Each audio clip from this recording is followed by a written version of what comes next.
So, after struggling a bit for the last couple of months, I came to a realization that I need your help to... Why does this happen to me? Fine, no more distraction. As I was saying... Oh, a piggy!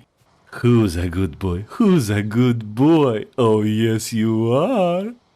It's clear to me now. I officially lost my marbles. Anyways, I've recently got an interesting idea and I need your help to make it happen. The main concept is to build a village with lots of different structures. The first one will be the Chieftains house, that I've already did, obviously. But the main catch is that I will ask for you to help me, just by leaving a comment with your best idea on what to build next in this village. And the best one I will build in the next video. Sounds fun, right? I got a feeling that I will regret this. So I welcome you on how to make a village of your dreams. I wanted to start it as simple as possible, with some nice and easy shapes. A couple of squares here and there, a small triangle,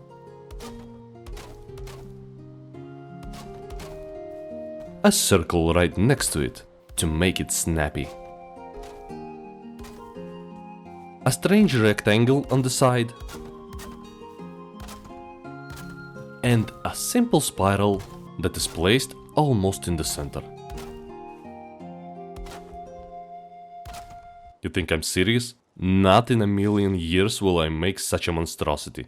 To be honest, I wanted to make it easy but classy, so I stopped on 2 squares, placed a couple of beams, 4 meter height in the small one, 2 meters on the side for the big one. Then formed the roof outline with some 45-degree beams and a couple of crosses. I usually don't overcomplicate things in my creations, at least at the beginning. So I gradually placed the roof to get a good understanding where this is going. The reason for that is quite simple. As you know, I don't plan my builds. I figure out things as I go. Mark the center for the fireplace. Added a couple of log poles to help with the support. Then filled the rest of the roof and made a simple chimney cap to prevent rain from coming in.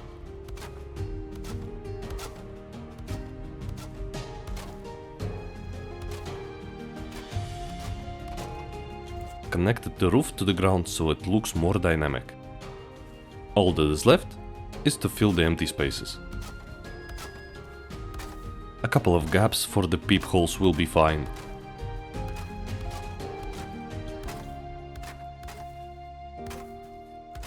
And a small window on top to get some extra light. The biggest challenge is to make a dynamic wall, so it won't hurt your eyes every time you look at it.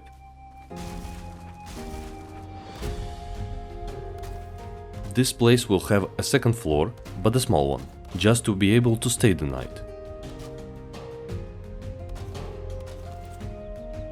As for the entrance, a couple of doors and some windows will perfectly do.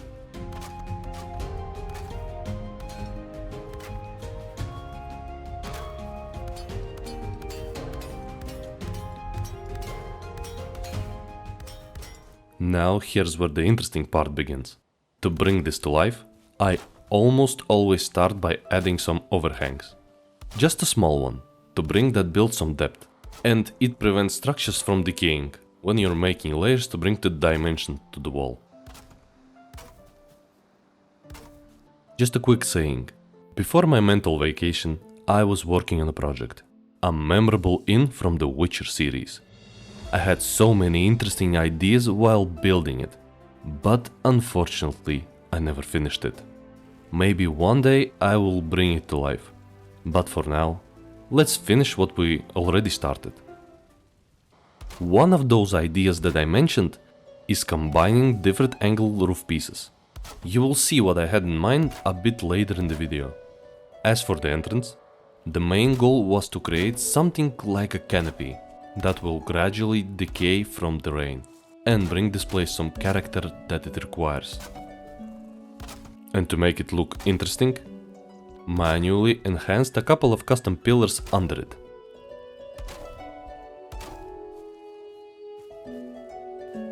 Some windowsills to buff the entrance,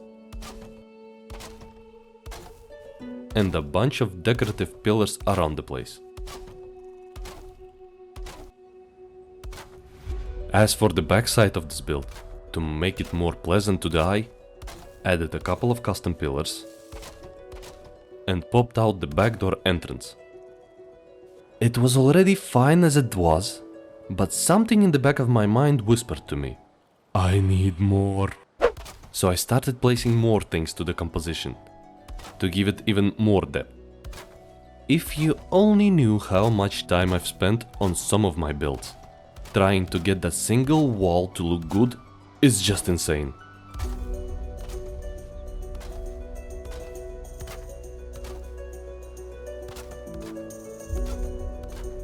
Looks better, and yet it's missing something.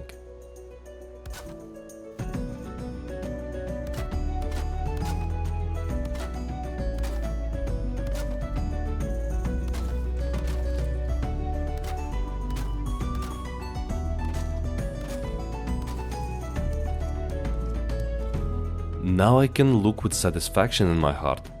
Just a couple of adjustments. And now for my favorite part, the interior. I finally started switching this muddy texture to a cozy wood palette. For the fireplace, dug the ground so it fits just right under the floor tiles. Did a couple of improvements on the chimney to make it look interesting.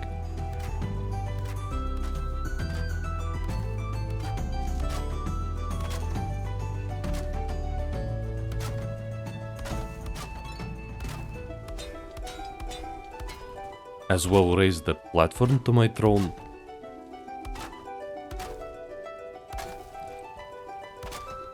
And made a staircase for the second floor.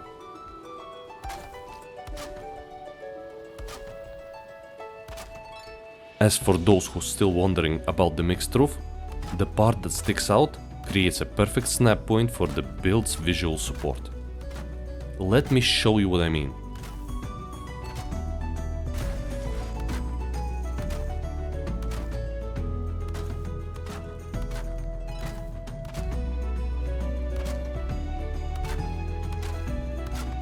I did the roof support for the other section as well, except the second floor. So the main part for this build in the series is finished. I've even did the shingle variation to see how it looks. But what do you think, which is better? Now let's check what's under the hood, shall we? So as I mentioned at the beginning, this is a simple build without a lot of crazy extras and the chaos of items that I usually leave here and there to make it more lively. Surely enough, this isn't the last of my many builds in this future village, so I'm counting on your help. It's been a rough couple of months for me, but I'm really happy to finally get back on track and start making new content. I have a couple of sketches that I wanna bring to life, and some Valheim streams planned soon enough, so don't miss out. And I'll see you soon, my friends, in the next one.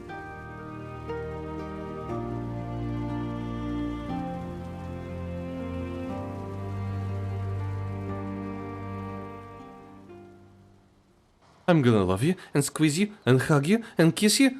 Why are you still here? The video's over. Go smash a like button or build a house or something.